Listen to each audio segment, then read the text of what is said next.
ह्या रेसिपीला काय नाव द्यायचं ना हे तुम्हीच ठरवा। रोज रोज लहान मुलांसाठी काय बनवावं हा खरंच खूप मोठा प्रश्न असतो।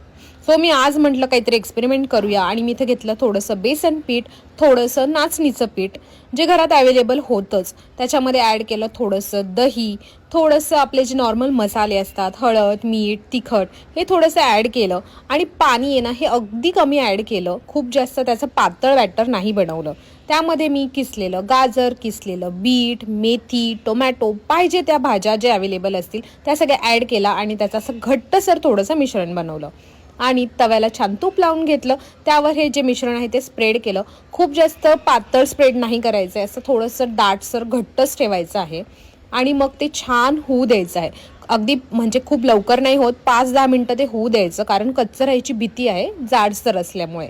दोन्ही साईडनी व्यवस्थित भाजून झाल्यानंतर त्याला मी असं पिझ्झा कटरनी कट करून घेतलं, म्हणजे असं जे पिझ्झाचे स्लाइस असतात त्या प्रकारे।